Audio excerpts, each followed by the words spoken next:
പറയുന്നത്. അത് പിന്നീട് നമുക്ക് പഠിക്കാനുണ്ട്. എന്നാൽ ഒരു ഏകദേശം രൂപം വരേണ്ടത് കർത്താവായ യേശുക്രിസ്തുവിൽ വിശ്വസിക്കുന്ന അവസ്ഥയ്ക്കാണ് സ്വർഗരാജ്യം എന്ന് പറയുന്നത്.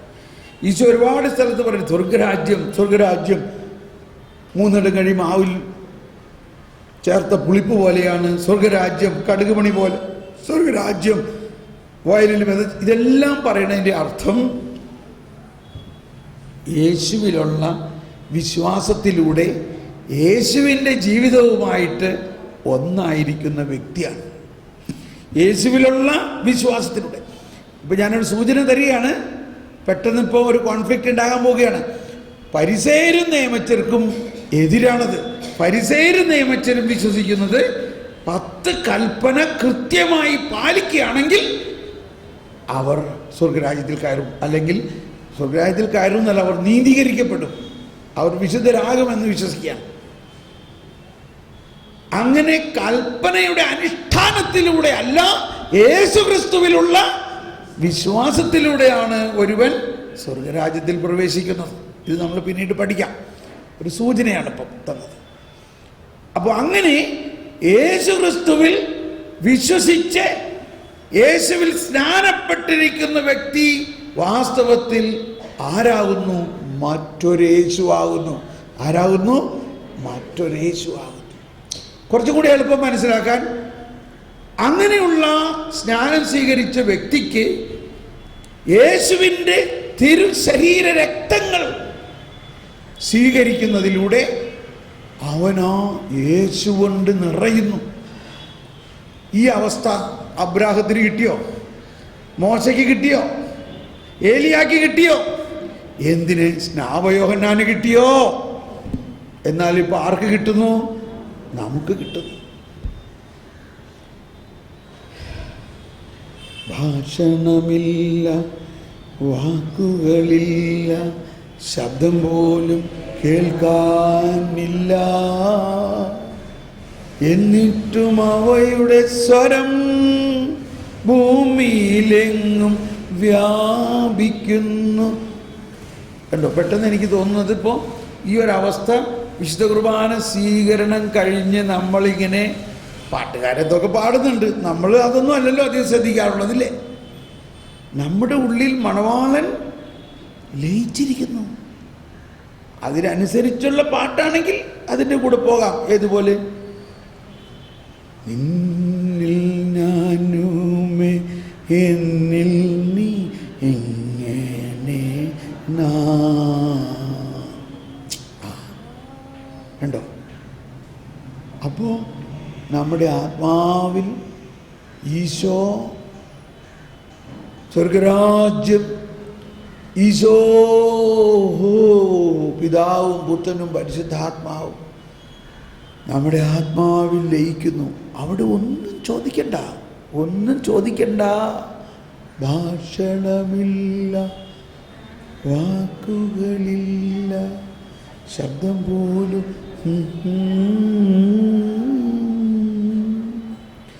എന്നിട്ടും അവയുടെ സ്വരം. കേട്ടോ? അപ്പൊ ഈ അകത്ത് വന്നിരിക്കുന്നത് ആരാണ്? യേശുവാണ്. എന്നാൽ ആ യേശു നിത്യ വചനമാണ്, നിത്യ വചനമാണ്. ആ സ്വരം, എന്നിട്ടും അവയുടെ സ്വരം ഭൂമിയിലെങ്ങും വ്യാപിക്കുന്നു, അവയുടെ വാക്കുകൾ ലോകത്തിൻ്റെ അതിർത്തിയോളം എത്തും. അപ്പോൾ നമ്മുടെ ഉള്ളിലേക്ക് കടന്ന് നമ്മുടെ ആത്മാവിൽ ലയിക്കുന്ന ഈ അവസ്ഥ നമുക്ക് കിട്ടിയാൽ ആ വ്യക്തിയുടെ ആത്മാവിലൂടെ ഈ യേശുവിൻ്റെ വചനം, യേശുവിൻ്റെ പ്രകാശം, ഈ യേശു അനുഭവം, യേശുവിനെ അറിയാത്ത, യേശുവിനെ കുറിച്ച് കേൾക്കാത്ത ലോകം മുഴുവനിലേക്കും പ്രസരിച്ച് ലോകം മുഴുവനെയും പുളിപ്പിക്കും, ലോകം മുഴുവനെയും പ്രകാശിപ്പിക്കും. ഇതാണ് നമ്മുടെ വിശ്വാസം. അതാണ് ഈശോ പറഞ്ഞത്, ഞാൻ സ്വർഗത്തിൽ നിന്നിറങ്ങി വന്ന ജീവനുള്ള അപ്പമാകുന്നു. അപ്പോൾ ആ അപ്പത്തെ നമ്മൾ സ്വീകരിക്കുമ്പോൾ നമ്മൾ എന്ത് സ്വീകരിക്കുന്നു? സ്വർഗത്തെ ഭൂമിയിൽ വെച്ച് തന്നെ സ്വീകരിക്കുന്നു. സ്വർഗം ഭൂമിയിലിറങ്ങി ആദത്തിനും സന്തതികൾക്കും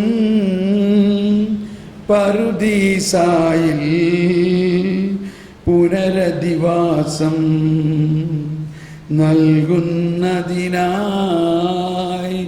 സ്വർഗം തന്നെ ഭൂവിലിറങ്ങി മഹിതാത്ഭുതമേ. ഇത് നമ്മൾ പെട്ടിയിൽ വെക്കണ നേരത്ത് പാടുന്ന പാട്ടാണ്. അപ്പം കേൾക്കണോ ഇപ്പം കേൾക്കണോ?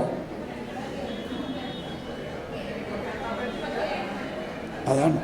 ഇതിപ്പോഴേ ഒന്ന് കേക്ക്. ഈ മരിച്ചവരുടെ കണ്ടോ, മരിച്ചവർക്ക് വേണ്ടിയുള്ള തിരുക്കർമ്മങ്ങൾ എന്നാണ് ഈ പുസ്തകത്തിൻ്റെ പേര്.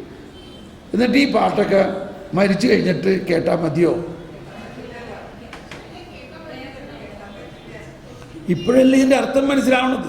ഇത് അർത്ഥം മനസ്സിലാക്കുകയാണെങ്കിൽ മരിക്കാൻ എന്ത് സന്തോഷമുണ്ടെന്ന് അറിയാമോ? വേഗം ഒന്ന് മരിച്ച് ഈ ധ്യാനം കഴിയുമ്പോൾ നിങ്ങൾക്ക് കിട്ടാൻ പോണ മറ്റൊരു ഗുണം മരണഭയം ഇല്ലാണ്ടാകും. നിങ്ങൾക്കൊന്ന് വേഗം മരിച്ച് നമ്മുടെ സ്വന്തം ദേശം ഇവിടെയല്ല, ഇവിടെ ഞാൻ പരദേശ അല്ലോ. അപ്പം ആ സ്വന്തം ദേശത്ത് പോകണ്ടേ? ഇവിടെ ഈ ഫ്ലാറ്റും ബംഗ്ലാവൊക്കെ പണിത് ഇവിടെ നമ്മളിവിടെ വിസിറ്റിങ്ങിന് വന്ന ആൾക്കാരാണ്, ടൂറിന് വന്ന ആൾക്കാരാണ്, തീർത്ഥാടകരായിട്ട് വന്ന ആൾക്കാരാണ്. പക്ഷെ ഓരോരുത്തരുടെ മനസ്സിലിരിപ്പ് കണ്ട ഇവിടെ മിണ്ടണ്ട കാര്യം മനസ്സിലായില്ലേ?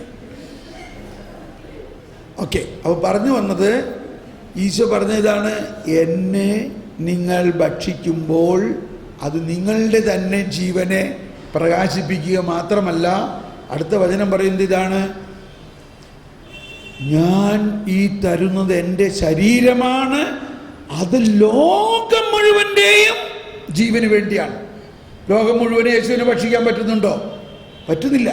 പക്ഷെ നീ ഒരു വിശ്വാസി, നമ്മൾ ഒരാൾ ഭക്ഷിച്ചു കഴിഞ്ഞാൽ, നമ്മൾ ഒരാളിൽ ആ സ്വർഗം ഇറങ്ങിയാൽ, നമ്മൾ ഒരാളിൽ ആ ത്രിത്വം ലയിച്ചാൽ, നമ്മൾ യോഹന്നാനേക്കാളും വലിയവനാകുകയും ഭാഷണമില്ല, വാക്കുകളില്ല, ശബ്ദം പോലും കേൾക്കാനില്ല, എന്നിട്ടും അവയുടെ സ്വരം ഭൂമിയിലെങ്ങും വ്യാപിക്കുന്നു, അവയുടെ വാക്കുകൾ ലോകത്തിൻ്റെ അതിർത്തിയോളം. ഈ വാക്കുകൊണ്ടാണ് ഇതെല്ലാം സൃഷ്ടിച്ചിരിക്കുന്നത്.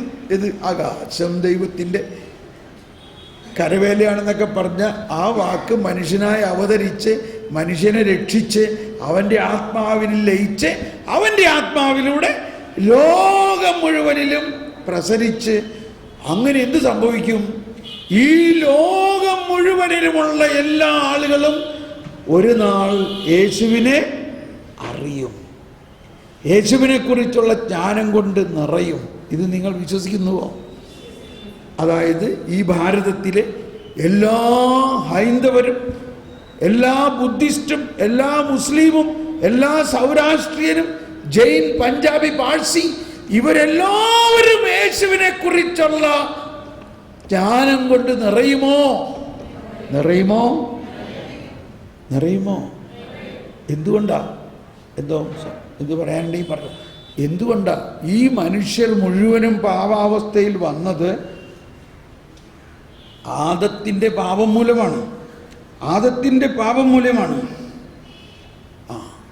ഒരു അനൗൺസ്മെൻറ്റ്, 4 വയസ്സിനും 10 വയസ്സിനും ഇടയ്ക്കുള്ള കുട്ടികൾക്ക് 6-ാം നമ്പർ ഹാളിലേക്ക് പോകാം. അവർക്ക് കുട്ടികൾ അങ്ങോട്ട് ചെന്നാൽ അവർക്ക് അവിടെ കുട്ടികൾക്കുള്ള പ്രോഗ്രാം അവിടെ ഉണ്ട്. ഓക്കെ.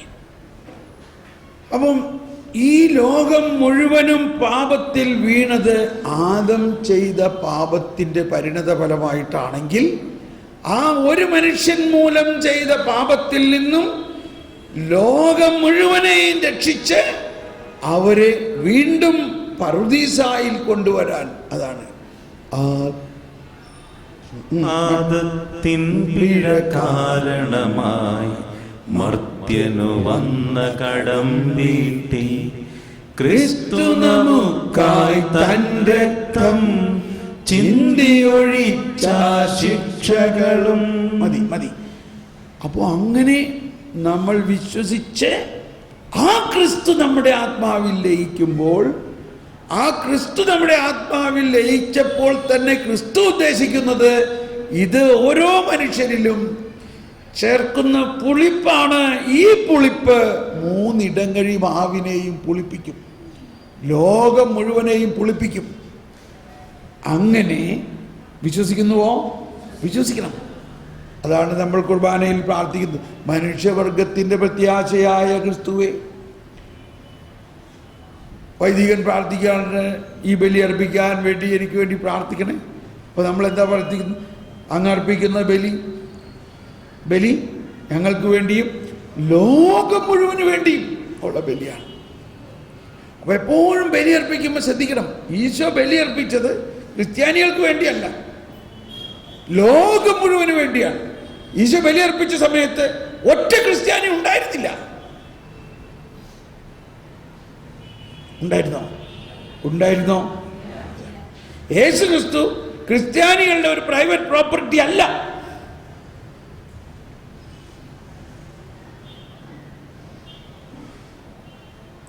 എല്ലാ ജാതി മതസ്ഥർക്കും വേണ്ടിയാണ് ഈശോ ബലി അർപ്പിച്ചതെങ്കിൽ അവരറിയാതെ തന്നെ യേശുവിൻ്റെ വിസ്മരണീയമായ കൃപാവരം അവരിൽ ഇപ്പോൾ തന്നെ പ്രവർത്തിക്കുന്നുണ്ടോ?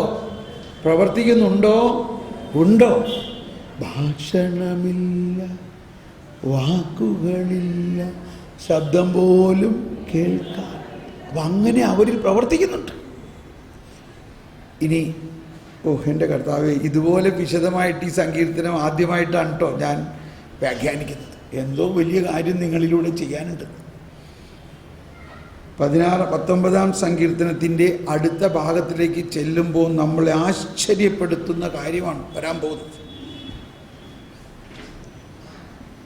എന്നിട്ടും അവയുടെ സ്വരം ഭൂമിയിലെങ്ങും വ്യാപിക്കുന്നു, അവയുടെ വാക്കുകൾ ലോകത്തിൻ്റെ അതിർത്തിയോളമെത്തുന്നു. കേട്ടോ, ക്രിസ്തുവിന് 1000 വർഷങ്ങൾക്ക് മുമ്പ് ക്രിസ്തുവിലൂടെ വരാനിരിക്കുന്ന മനുഷ്യവർഗത്തിൻ്റെ മുഴുവനുമുള്ള വിമോചനത്തിൻ്റെ കാര്യമാണ്. അങ്ങനെ ലോകത്തിൻ്റെ അതിർത്തികളോളം എത്തുന്നു. അതിപ്പോൾ മുഴുവൻ എത്തിയിട്ടില്ല, എത്തും. അങ്ങനെ എത്തിക്കഴിയുമ്പോൾ എന്ത് സംഭവിക്കും? രാജ്യത്തിൻ്റെ ഈ സുവിശേഷം ലോകം മുഴുവൻ അറിയും. അതിനുശേഷം എന്തുണ്ടാകും? അന്ത്യം. അതിനുശേഷം ആണ് കർത്താവിൻ്റെ വീണ്ടും വരവ്. രണ്ടാം വരവെന്നും പറഞ്ഞ് ശാലോമിലുള്ള ടോക്ക് നിങ്ങൾ കേൾക്കാറുണ്ടോ? ഇന്ന് രാത്രി 7:30 ഉണ്ട്, ഇന്ന് ഞായറാഴ്ചയല്ലേ? അത് നിങ്ങൾ കേൾക്കണം. അത് കേട്ടാൽ, ഒരു പ്രാവശ്യം കേട്ടിട്ട് എനിക്ക് തന്നെ മനസ്സിലാവണില്ല. ഞാൻ പറഞ്ഞ കാര്യങ്ങളാണെങ്കിലും ഞാനിപ്പോൾ അത് കേൾക്കുമ്പോൾ 2 പ്രാവശ്യം കേൾക്കുമ്പോഴാണ് എനിക്ക് തന്നെ അത് മനസ്സിലാവുന്നത്. അതുകൊണ്ട് നിങ്ങൾ 3 പ്രാവശ്യം അത് ശാലോമിൽ വരുന്നുണ്ട് ഒരാഴ്ചയിൽ. പക്ഷെ അത് യൂട്യൂബിൽ വീണ്ടും നിങ്ങൾക്ക് കേൾക്കാം. നിങ്ങളത് കേൾക്കണം. അതൊന്ന് കേൾക്കണം. അത് ഞാനല്ല പറഞ്ഞിരിക്കുന്നത്, സത്യമായിട്ട് അതെന്തോരം പ്രാർത്ഥിച്ച് പരിശുദ്ധാത്മാവിൻ്റെ വലിയൊരു അരുളപ്പാടാണ്. അതുകൊണ്ട് ഞാൻ പറഞ്ഞത്, ഞാൻ വീണ്ടും അത് കേൾക്കുമ്പോഴത്തേക്കും ഇതൊക്കെ ഞാൻ പറഞ്ഞു, അതിൻ്റെ അർത്ഥം എന്താ? അതിനങ്ങനെയാണോ അർത്ഥം? ഇങ്ങനെ ഞാൻ തന്നെ ഇരുന്ന് ചിന്തിച്ചു പോവുകയാണ്. എന്നിട്ട് ഞാൻ രണ്ടാമത് കണ്ടപ്പോഴാണ് എനിക്കത് ശരിക്കും മനസ്സിലായത്. അപ്പോഴാണ് ഞാനങ്ങ് വാവിട്ട് കരഞ്ഞു പോയി. ദൈവമേ, നീ ഇതെല്ലാം ഞങ്ങൾക്ക് വെളിപ്പെടുത്തി തന്നല്ലോ. രണ്ടാമത് കണ്ടപ്പോൾ അത് രണ്ടാം വരവ്.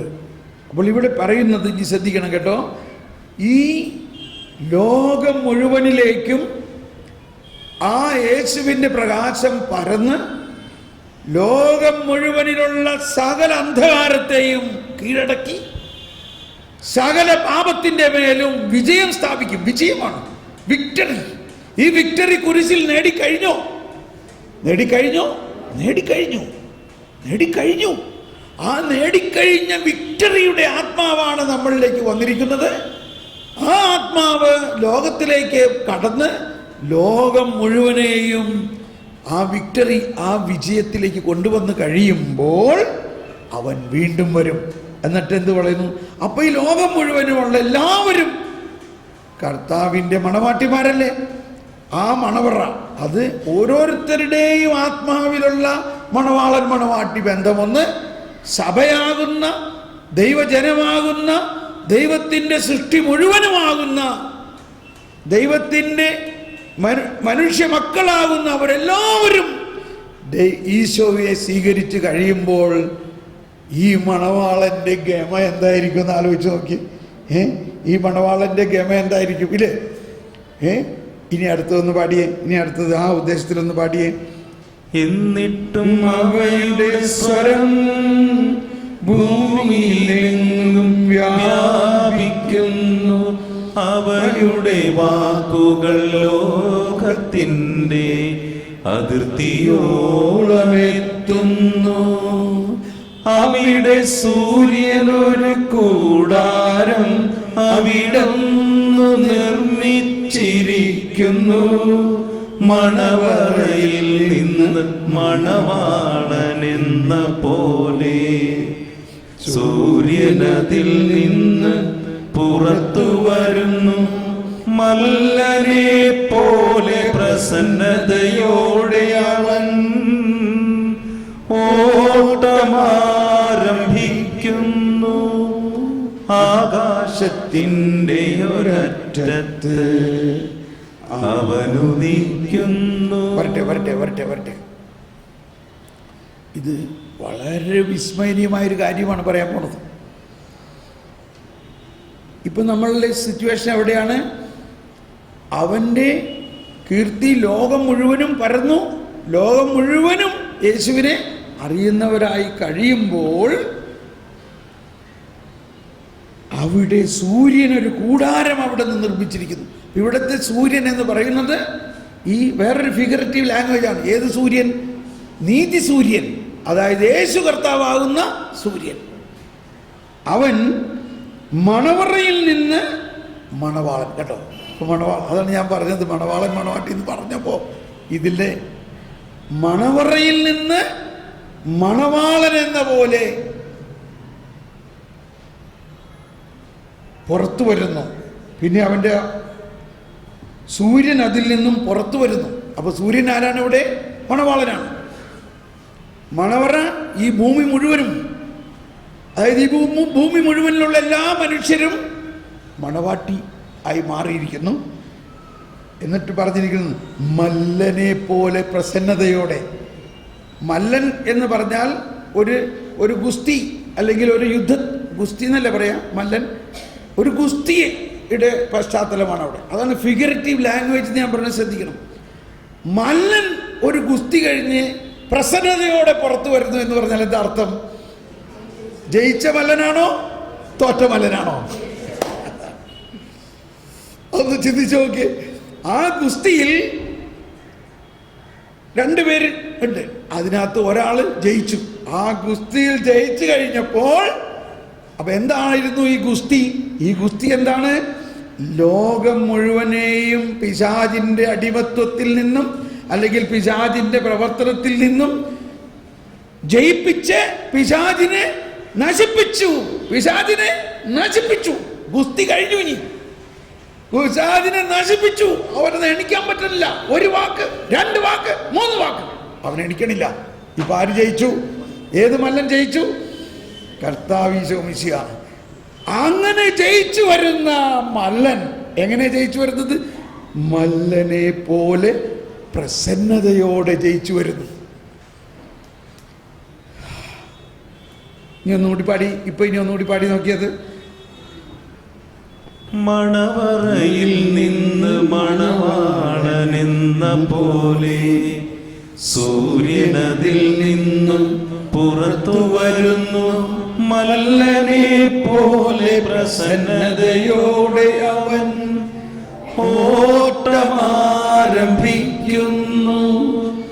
ആകാശത്തിൻ്റെ ഒരറ്റത്ത് അവനുദിക്കുന്നു, മറ്റേ അറ്റത്ത് അവന്റെ അയനം പൂർത്തിയാകുന്നു.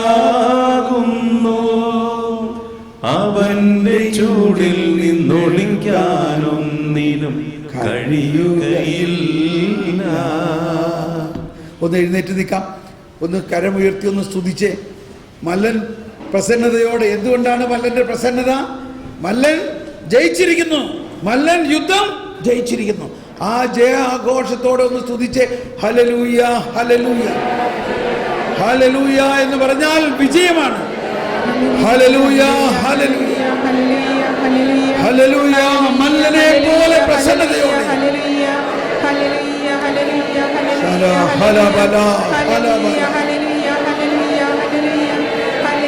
പരിശുദ്ധാത്മാവേ, ഞങ്ങൾക്ക് വേണ്ടി പ്രാർത്ഥിക്കണമേ. Praise the lord. നമുക്കിരിക്കാം. പരിശുദ്ധാത്മാവ് യേശുവിന് 1000-ലധികം വർഷം മുമ്പ് പ്രവചനഗീതമായി നൽകിയ ഈ ഗാനങ്ങൾ, അതിൽ പ്രവർത്തിക്കുന്ന പരിശുദ്ധാത്മാവ് തന്നെ നമുക്ക് മനസ്സിലാക്കി തരുന്നതാണിത്. എന്നാൽ ഇത് ആ വരാനിരിക്കുന്ന യുഗാന്ത്യം എന്ന് പറയുന്നത് ഒരു പരാജയത്തിൻ്റെയോ ഒരു നാശത്തിൻ്റെയോ അവസ്ഥയല്ല, വിജയത്തിൻ്റെ അവസ്ഥയാണ്. കർത്താവ് ഈശോ മിശിഹ ലോകം മുഴുവനെയും നേടി വിജയ പതാകയുമായിട്ട് വരുമ്പോൾ എങ്ങനെയാണ് വരുന്നത്? മല്ലനെ പോലെ പ്രസന്നതയോടെ. അപ്പോൾ ഇതാണ് ഫിഗറേറ്റീവ് ലാംഗ്വേജ്. മല്ലൻ, ഇതൊക്കെ ഞാൻ ആലോചിക്കുന്നത് എനിക്ക് എങ്ങനെ മനസ്സിലായെന്ന് എനിക്ക് ഇപ്പോഴും അറിഞ്ഞൂടാ. എന്തുകൊണ്ട് എങ്ങനെ മനസ്സിലായി എന്നറിയാമോ? വെളുപ്പിന് എഴുന്നേറ്റ് ജ്ഞാനത്തിന് വേണ്ടി പ്രാർത്ഥിക്കണമുണ്ട്. ഇതെങ്ങനെ മനസ്സിലായി എനിക്ക്? നിങ്ങളിങ്ങനൊരു വ്യാഖ്യാനം വേറെ എവിടെയെങ്കിലും കേട്ടിട്ടുണ്ടോ? എന്നാൽ ഇതിപ്പോൾ മനസ്സിലാക്കാൻ എളുപ്പമല്ലേ? മല്ലൻ പ്രസന്നതയോടെ വരണത് എപ്പോഴാണ്? മല്ലൻ ജയിച്ചു കഴിയുമ്പോൾ. ഇവിടെ ഏത് മല്ലനെ കുറിച്ചാണ് പറയുന്നത്? കർത്താവ് ഈശോ മിശിഹായാകുന്ന രാജാവായ കർത്താവ് ആരോടുള്ള യുദ്ധം ജയിച്ചിരിക്കുന്നു? പിശാചിനോടും അവന്റെ സാമ്രാജ്യത്തോടുമുള്ള യുദ്ധം ജയിച്ചു കഴിഞ്ഞിരിക്കുന്നു. അത് ഓൾറെഡി ജയിച്ചു കഴിഞ്ഞിരിക്കുന്നു. പക്ഷെ ആ ജയിച്ചു കഴിഞ്ഞ് രാജ്യം ആ ജയിച്ച ജനതയെ മുഴുവനും കൂടി സ്വന്തമാക്കി കഴിയുമ്പോഴല്ലേ ജയം പൂർണ്ണമാവുള്ളൂ. പിശാചിന്റെ കയ്യിൽ നിന്നും എല്ലാം ജയിച്ചു കഴിഞ്ഞിരിക്കുന്നു എങ്കിലും ആ ജയം പൂർണ്ണമാകുന്നത് ഈ എല്ലാ ജാതി മതസ്ഥരും അതറിയുമ്പോഴാണ്. അതാണ് കാഹളം, വിളംബരം, പ്രഘോഷണം എന്ന് പറയുന്നത്. നമ്മളൊരു തോറ്റ കാര്യമല്ല പ്രഘോഷിക്കുന്നത്. നീ ഇങ്ങനെയൊക്കെ ചെയ്യുകയാണെങ്കിൽ നീ നരകത്തിൽ പോകും എന്നല്ല നമ്മൾ പ്രഘോഷിക്കുന്നത്. നീ എന്തൊക്കെ ചെയ്താലും നിനക്ക് വേണ്ടി ഞാൻ രക്തം ചിന്തി നിന്നെ മോചിപ്പിച്ചിരിക്കുന്നു, നീ അതൊന്ന് അറിഞ്ഞാൽ മതി. നീ വിജയിച്ച പാർട്ടിയിലാണ്, നീ വിജയിച്ച കർത്താവിൻ്റെ കൂടെയാണ്. അപ്പോൾ ഇവിടുത്തെ ഇനി അടുത്ത ചിന്ത മനസ്സിലായിക്കൊള്ളട്ടോ. അപ്പോൾ ഇങ്ങനെ മണവാളൻ മണവറയിൽ നിന്ന് പുറത്തു വരുന്നു എന്ന് പറഞ്ഞാൽ ഇവിടെയാണ് യുഗാന്ത്യത്തിൻ്റെ രണ്ടാം വരവ് സമയത്തുണ്ടാകുന്ന പ്രധാന കാര്യം. നാശമല്ല, മനുഷ്യവംശം മുഴുവനും കർത്താവായ യേശുക്രിസ്തുവിലൂടെയുള്ള നീതിയുടെ വസ്ത്രം അണിഞ്ഞുകൊണ്ട് അവർ, വേറൊരു സങ്കീർത്തനമാണ്, രാജകുമാരി സ്വർണ്ണക്കശ ഉടയാട ചാർത്തി അന്തഃപുരത്തിൽ ഇരിക്കുന്നു, വർണ്ണശബളമായ അങ്കിയണീച്ചവളെ രാജസന്നിധിയിലേക്ക് ആനയിക്കുന്നു. സങ്കീർത്തനം 45. ആരാണ് ഇവിടെ രാജകുമാരി? ഈ മണവാട്ടി. ആരാണ് ഈ മണവാട്ടി? യേശുക്രിസ്തുവിനാൽ രക്ഷിക്കപ്പെട്ട് കഴിഞ്ഞിരിക്കുന്ന മനുഷ്യവംശം മുഴുവനും. രാജകുമാരി സ്വർണ്ണക്കശ ഉടയാട ചാർത്തി എന്ന് പറഞ്ഞാൽ നമ്മളെല്ലാവരും ഈ മർത്യ ശരീരം ചീഞ്ഞ്, എന്നാൽ അത് അന്ത്യദിനത്തിൽ ഉയർത്ത മഹത്വമുള്ള ശരീരം അണിഞ്ഞ് നമ്മൾ വരും. മലങ്കര ഒരു പാട്ടുണ്ട്, പാഴൂഴിയിലുയരും ശോശാന പൂക്കൾ പോൽ കൈപ്പണിയില്ലാത്തൊരു വസ്ത്രം ചാർത്തും. സാരമില്ല, എല്ലാവർക്കും അറിഞ്ഞൂടാ, മലങ്കര എന്ന് പറഞ്ഞിട്ട് കാര്യമില്ലല്ലോ. ഇല്ല, ഇത് ആദാം മക്കൾക്കായി കുദിശ നെയ്ത. നിങ്ങളുടെ ആ കുർബാന പുസ്തകം ഉണ്ടല്ലോ, ആ കുർബാന പുസ്തകത്തിൽ കുർബാന ആരംഭിക്കുന്നതിൻ്റെ മുമ്പിലുള്ള പേജിൽ 9-ാം മണിക്കൂറിലെ പ്രാർത്ഥന എന്ന് പറഞ്ഞിട്ടുണ്ട് കേട്ടോ. ഒന്ന് ചെന്നിട്ട് നോക്കിക്കോളൂ. നമ്മളത് സാധാരണ നോക്കാറില്ലല്ലോ. എന്നോട് ഇതൊക്കെ ഇങ്ങനെ ഈ ഇൻട്രസ്റ്റിൻ്റെ പേരിൽ പലരും ഇങ്ങനെ പറഞ്ഞു തരണതും കൂടിയാണ്. ഞാനൊരു ദിവസം ഒരു മലങ്കര ചേട്ടൻ്റെ വീട്ടിൽ ചെന്നിട്ട് ഞങ്ങൾ ഇതിനെക്കുറിച്ച് അങ്ങ് ചർച്ച ചെയ്തിട്ട് സമയം പോയതറിഞ്ഞില്ല. വെളുപ്പിന് 4 മണി വരെ ഇത് തന്നെയായിരുന്നു സംസാരം. അപ്പോഴാണ് ഓർത്തത്, പാഴൂഴിയിൽ ഉയരും ശോശാന പൂക്കൾ പോൽ കൈപ്പണിയില്ലാത്തൊരു വസ്ത്രം ചാർത്തിയിടുമ്പോൾ എന്ന് പറഞ്ഞാൽ, ഇതാണ് ഈ മലങ്കര കുർബാനയിലെ ആ ടെക്സ്റ്റുകളുടെ ഉള്ളിൽ ഒളിഞ്ഞിരിക്കുന്ന രഹസ്യങ്ങൾ. പാഴൂഴിയിൽ ഉയരും എന്ന് പറഞ്ഞാൽ സിമിസ്തേരിയാണ് പാഴൂഴി. ആ സിമിസ്തേരിയിൽ നമ്മളെ ശരീരം അടക്കി. ഈ സിമിസ്തേരിയിൽ മിക്കവാറും സാധാരണ സിമിസ്തേരികളിൽ നമ്മുടെ നാട്ടിലൊക്കെ കാട് പിടിച്ച് കിടക്കായിരിക്കും, ആരും അത് നോക്കണില്ല. പല രാജ്യങ്ങളിലും സിമിസ്തേരിയാണ് ഏറ്റവും നല്ല ഗാർഡൻ. ഇപ്പോൾ യൂറോപ്പിലൊക്കെ പോയി കഴിഞ്ഞാൽ എല്ലാ ദിവസവും അവരവിടെ വന്ന് പുല്ലൊക്കെ പറിച്ച് നല്ല പൂക്കൾ വെച്ച് പിടിച്ച് എന്ത് മനോഹരമാണെന്നറിയാം. അമേരിക്കയിലൊക്കെ പോയി കഴിഞ്ഞാൽ, ഞാൻ ഇടയ്ക്കിടയ്ക്കൊക്കെ പോകാറുണ്ട്, ഏറ്റവും നല്ല ഗാർഡനിനേക്കാൾ നല്ലതായിട്ടാണ് സിമിസ്തേരികൾ. അപ്പോൾ അവിടെ സാധാരണ സിമിസ്തേരിയിൽ വെച്ച് പിടിപ്പിക്കുന്ന ഒരു പൂവാണ് ശോശാന പൂ എന്ന് പറയുന്നത്. അതിൻ്റെ പൂ വെളുത്തൊരു പൂവാണ്, അത്രേ ഉള്ളൂ, നല്ല വെളുത്ത പൂവാണ്. അത് സിമിസ്തേരിയിൽ. അതിൻ്റെ അർത്ഥം ഇതാണ്, പാഴൂഴിയിലുയരും ശോശാന പൂക്കൾ പോൽ കൈപ്പണിയില്ലാത്തൊരു വസ്ത്രം ചാർത്തിയിടുമ്പോൾ ആദാം മക്കൾക്കായി കുദിശ നെയ്ത. ഉയർപ്പിൻ്റെ ആദാം മക്കൾക്കായി കുദിശ നെയ്ത ഉയർപ്പിൻ്റെ വസ്ത്രം ചാർത്തു എന്നുള്ളതാണ് അതിൻ്റെ അർത്ഥം. അപ്പോൾ നമ്മളെല്ലാവരും ഈ പാഴൂഴിയിൽ പോയാലും നമ്മുടെ ജീവിതം അവസാനിക്കുന്നില്ല. നമ്മളുടെ ശരീരം അതാണ് നമ്മുടെ വിശ്വാസ പ്രമാണത്തിൻ്റെ അവസാനം. നമ്മൾ എന്താ പറയണത്? ശരീരത്തിൻ്റെ ഉയർപ്പിലും നിത്യമായ ജീവിതത്തിലും ഞാൻ വിശ്വസിക്കുന്നു. എങ്ങനെ മരിച്ചാലും, എങ്ങനെ ദഹിപ്പിച്ചാലും, പൊരിച്ചാലും, ക്രിമിറ്റോറിയത്തിലിട്ടാലും, എന്ത് ചെയ്താലും ഈ ശരീരം അന്ത്യദിനത്തിൽ ഉയർത്തെഴുന്നേൽക്കാൻ വേണ്ടിയിട്ടുള്ളതാണ്. സൃഷ്ടിച്ചപ്പോൾ തന്നെ അത് ലക്ഷ്യം വെച്ചുകൊണ്ടാണ് സൃഷ്ടിച്ചിരിക്കുന്നത്. അപ്പോൾ ആ അന്ത്യദിനത്തിൽ ഉള്ള ഉയർപ്പിലൂടെ ഈ ശരീരമെല്ലാം ഉയർത്തെഴുന്നേറ്റ ആ അനശ്വരമായ, ഇനി ഒരിക്കലും നശിക്കാത്തതായ ആ ഉയർത്തെഴുന്നേറ്റ ആത്മീയ ശരീരം, അത് അദൃശ്യമായ ശരീരമായിരിക്കും. അദൃശ്യം, നശ്വരമല്ലാത്ത അനശ്വരമായ. അതാണ് സർവാധിപനാം കർത്താവേ, നിന്നെ വണങ്ങി നമിക്കുന്നു. ഈശോനാഥ വിനയമോടെ നിന്നെ നമിച്ചു പുകഴ്ത്തുന്നു. മർത്യനു നിത്യമഹോന്നതമാം ഉത്ഥാനം നീ അരുളുന്നു. അക്ഷയമവനുടെ ആത്മാവിൻ ഉത്തമ രക്ഷയുമേകുന്നു. മർത്യനു നിത്യമഹോന്നതമാം ഉത്ഥാനം നീ അരുളുന്നു. മർത്യനു നിത്യമഹോന്നതമാം ഉത്ഥാനം. അതാണ് തുറന്നുള്ള പ്രാർത്ഥനയിൽ പ്രാർത്ഥിക്കുന്നത്. വൈദികന്റെ പ്രാർത്ഥന ശ്രദ്ധിച്ചിട്ടുണ്ടോ? കർത്താവേ, അങ്ങ് സത്യമായി ഞങ്ങളുടെ ശരീരങ്ങളെ ഉയർപ്പിക്കുന്നവനും ആത്മാക്കളെ രക്ഷിക്കുന്നവനും ജീവനെ നിത്യം പരിപാലിക്കുന്നവനുമാണ്. സത്യമായും നീ ഞങ്ങളുടെ ശരീരങ്ങളെ ആ വിശ്വാസത്തോടെ നമ്മൾ സ്വീകരിക്കുമ്പോൾ ഇപ്പോൾ തന്നെ ആ ഉയർപ്പിൻ്റെ അനുഭവം നമുക്ക് കിട്ടുന്നുണ്ട്. പിന്നീട് പറയാം അതിനെക്കുറിച്ച്.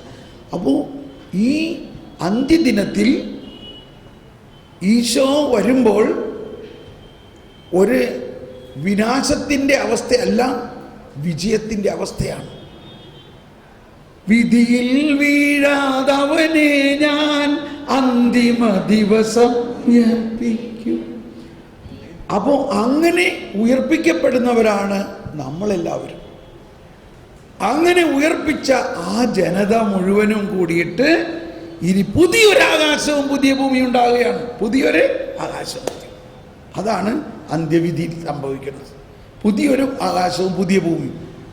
അതാണ് പണിയുന്നോർസ്ലേം നഗരീതാ കരുണ ഇസ്രായേൽ ജനതതിയെ നാഥൻ വീണ്ടും ചേർക്കുന്നു. പണിയുന്നോർസ്ലേം നഗരിയവൻ കരുണാവാരിധിയവനല്ലോ. അതെന്തിനെ കുറിച്ചാണ് പറയുന്നത്? ഇതൊക്കെ സങ്കീർത്തനമാണ്. ഇത് ഇപ്പൊ നമ്മുടെയൊക്കെ നാട്ടിൽ ഒരുപാട് യഹൂദന്മാരുണ്ടായിരുന്നു. പക്ഷെ അവർ ഈ വചനത്തെ അക്ഷരാർത്ഥത്തിൽ എടുത്തിരിക്കുകയാണ്. കാരണം ഞങ്ങളെല്ലാവരും ആ ജെറുസലേമിൽ എത്തണം എന്നുള്ള, അതുകൊണ്ട് നമ്മുടെ നാട്ടിൽ നിന്നൊക്കെ വിട്ടവർ പോയി. പക്ഷേ അതൊരു ഫിസിക്കൽ ജെറുസലേമിനെ കുറിച്ചല്ല അവിടെ പറയുന്നത്, ഒരു സ്വർഗീയ ജെറുസലേമിനെ കുറിച്ചാണ്. അതായത് കർത്താവിൻ്റെ മഹത്വമണിയുന്ന അദൃശ്യമായ ശരീരമുള്ള ഒരു ജെറുസലേം. പണിയും ചിതറിയൊരു ഇസ്രായേൽ ജനതതിയെ നാഥൻ വീണ്ടും ചേർക്കുന്നു എന്ന് യഹൂദർ പാടുമ്പോൾ അവരുദ്ദേശിക്കുന്നത് എന്താ? അക്ഷരാർത്ഥത്തിൽ ലോകം മുഴുവനും ചിതറിക്കിടക്കുന്ന എല്ലാ യഹൂദരും എല്ലാ ഇസ്രായേൽക്കാരും അവിടെ വരണം എന്നുള്ളൊരർത്ഥത്തിലാണ്. നമ്മൾ പാടുമ്പോൾ പണിയുന്നോർസ്ലേം നഗരീതാ കരുണാവാരിധി അവനല്ലോ. അതോ അതെന്താണ് ആ ഓർസ്ലേം എന്ന് പറയുന്നത്? യേശുവിൻ്റെ രണ്ടാം വരവിൽ ഈ യുഗത്തിൻ്റെ അവസാനത്തിൽ യേശു പുതിയൊരു യുഗം ആരംഭിക്കുകയാണ്. പുതിയൊരു യുഗം. ആ പുതിയൊരു യുഗത്തിനെയാണ് ബൈബിളിൽ പഴയ നിയമത്തിലും യേശയ്യായുടെ അവസാന ഭാഗങ്ങളിലുണ്ട് ഈശോ പറയുന്നുണ്ട്. വെളിപാട് പുസ്തകങ്ങളെല്ലാം പറയുന്നത് പുതിയ ആകാശം പുതിയ ഭൂമി. ഈ പുതിയ ആകാശവും പുതിയ ഭൂമിയെക്കുറിച്ചാണ് ഇവിടെ സങ്കീർത്തനത്തിൽ പറയുന്നത്. മല്ലനെ പോലെ പ്രസന്നതയോടെ. ഇപ്പോൾ എന്ത് സംഭവിച്ചു? ഈ മണവാളൻ, ഈ മല്ലൻ രാജ്യം സ്വന്തമാക്കി കഴിഞ്ഞിരിക്കുന്നു. മല്ലനെ പോലെ പ്രസന്നതയോടെ അവൻ ഓട്ടം ആരംഭിക്കുന്നു. അതേത് ഓട്ടമാണ്? ഈ പുതിയ ആകാശവും പുതിയ ഭൂമിയിലുമുള്ള ഓട്ടമാണ്. ആകാശത്തിന്റെ ഒരറ്റത്ത് അവനുദിക്കുന്നു, മറ്റേ അറ്റത്ത് അവന്റെ അയനം പൂർത്തിയാകുന്നു. അവന്റെ ചൂടിൽ നിന്നൊളിക്കാനൊന്നിനും കഴിയുകയില്ല. ശ്രദ്ധിക്കണം കേട്ടോ, കഴിയുകയില്ല. എനിക്ക് പണ്ട് കാലങ്ങളിൽ ഉണ്ടായിരുന്ന വലിയൊരു ചിന്തയാണ്, ഈ രണ്ടാം വരവിൻ്റെ സമയത്ത് നമ്മളൊക്കെ കാണും കർത്താവിനെ. സൂര്യനേക്കാൾ വെല്ലുന്ന പ്രഭയോടെ ഈശോ വരുമ്പോൾ നമ്മൾ കാണുമോ? ലോകത്തിൻ്റെ എവിടെയെങ്കിലും വന്നാൽ നമ്മൾ കാണുമോ? പക്ഷേ ഇവിടെ എന്താ എഴുതിയിരിക്കുന്നത്? അവൻ്റെ ചൂടിൽ നിന്നൊളിക്കാൻ ഒന്നിനും. അപ്പം ഈ സൂര്യൻ എന്ന പ്രതീകം ഇവിടെ കൊണ്ടുവന്നിരിക്കുന്നതിൻ്റെ ഉദ്ദേശം എന്താ? ഇപ്പം നമ്മൾ ഈ ഉദിച്ചു നിൽക്കുന്ന സൂര്യനെ 24 മണിക്കൂറിനുള്ളിൽ ഈ ലോകത്തിലുള്ള സകലവർക്കും കാണാൻ പറ്റുന്നുണ്ടോ ഇല്ലയോ? ഉണ്ടോ ഇല്ലയോ? ഇപ്പൊ നമ്മൾ ഇവിടെ ഇരിക്കുന്നവർ കാണുന്നു, ഇപ്പൊ അമേരിക്കക്കാർ കാണുന്നുണ്ടാവില്ല. പക്ഷെ വൈകുന്നേരം ആകുമ്പോഴേക്കും രാത്രി ആകുമ്പോഴേക്കും അമേരിക്കക്കാർ കാണുന്നു എന്ന പോലെ ഈ സൂര്യൻ ഒരറ്റത്ത് നിന്ന് മറ്റേ അറ്റം എന്ന പോലെ ഒരു 24 മണിക്കൂറിനകത്ത് ലോകത്തിലുള്ള സകലമാന സൃഷ്ടികളും ഈ സൂര്യനെ ദർശിക്കാൻ പറ്റുന്നു. കണ്ടോ? അതാണ് ഫിഗറേറ്റീവ് ലാംഗ്വേജ് എന്ന് പറയുന്നത്.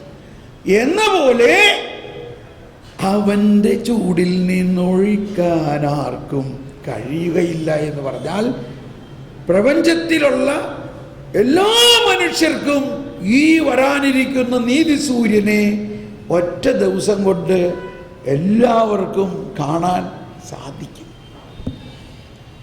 സൂര്യൻ്റെ ഈ സിമ്പിൾ എടുത്താൽ മതി.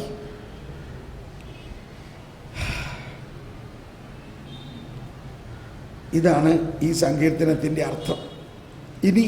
ഇനി പറയാൻ പോകുന്നത് അങ്ങനെയുള്ള ഒരവസ്ഥയിലേക്ക് പ്രവേശിക്കാൻ വേണ്ടി എന്തൊക്കെ വേണം എന്നുള്ളതാണ്. നമുക്കൊന്ന് എഴുന്നേറ്റ് നിന്ന് ക്ഷീണിച്ചോ? ഞാനിതൊന്നും പ്രതീക്ഷിച്ച് വന്നതല്ല, പക്ഷെ ഇവിടെ വളരെ വലിയൊരു കാര്യമാണ്. ഇപ്പം ആദ്യമായിട്ടാണ് ഇത്രയും വിശദമായിട്ട് ഈ സങ്കീർത്തനത്തിനെ വിശദീകരിക്കുന്നത്. നമുക്കൊന്ന് സ്തുതിച്ച് പ്രാർത്ഥിക്കാം. ഏതായാലും ഇത് കംപ്ലീറ്റ് ആക്കാം, നല്ലതില്ലേ? കംപ്ലീറ്റ് ആക്കാം. ഒന്ന് ആത്മാവേ പരിശുദ്ധാത്മാവേ എന്നുള്ള ഗാനം ആലപിച്ചുകൊണ്ട് പരിശുദ്ധാത്മാവ് തന്നെ നമ്മുടെ ആത്മാവിൽ പ്രാർത്ഥിക്കുന്നതിനായിട്ട് നമുക്ക് പ്രാർത്ഥിക്കാം. ഈ ദൈവിക രഹസ്യങ്ങൾ ഇപ്പോൾ ചിലർ വിചാരിക്കും ഇതൊക്കെ മനസ്സിലാക്കിയിട്ട് എന്താ കാര്യം, ഇതൊക്കെ മനസ്സിലാക്കിക്കൊണ്ട് എൻ്റെ കടബാധ്യത, എൻ്റെ പ്രശ്നമായിട്ട് മാറും. മനസ്സിലാവട്ടെ? നിങ്ങളത് ഒന്ന് വിട്ട് കുറച്ച് ദിവസത്തേക്ക്, ഈ 5 ദിവസത്തേക്ക് നിങ്ങളുടെ പ്രശ്നം, ഞാൻ ഇന്നലെ തന്നെ പറഞ്ഞു, ക്രിസ്തീയത എന്ന് പറയുന്നത് എന്താണ്? ലഭിക്കുന്ന മതമല്ല, ത്യജിക്കുന്നതിൻ്റെ മതമാണ്. നിങ്ങളതങ്ങ് ത്യജിക്കുക. നിങ്ങളുടെ സ്വർണവും നിങ്ങളുടെ വീടും നിങ്ങളുടെ സമ്പത്തും നിങ്ങളുടെ ബാങ്ക് അക്കൗണ്ടും എല്ലാം അങ്ങ് ത്യജിക്കുക. പറഞ്ഞാൽ മതി. കുറച്ച് നേരത്തേക്ക് ത്യജിക്കുക. എന്നിട്ട് ആരിൽ നോക്കൂ? ഈ കർത്താവിൽ ശ്രദ്ധിക്കൂ. ആ കർത്താവ് നിങ്ങൾക്ക് വേണ്ടി ഇപ്പോൾ നിങ്ങളുടെ ഉള്ളതിനേക്കാളും വേറെ ഒരു കാര്യം ഒരുക്കിയിട്ടുണ്ട്. അവിടേക്ക് നമ്മൾ വരും. അതാണ് നിങ്ങളുടെ വിചാരങ്ങളും ബോധങ്ങളും ഉന്നതങ്ങളിലേക്ക് ഉയരട്ടെ. ബോധം, ഇതൊക്കെ ഇവരുടെ ലാംഗ്വേജാണ്, മലങ്കരയിലത്തെ ലാംഗ്വേജാണ് ബോധം.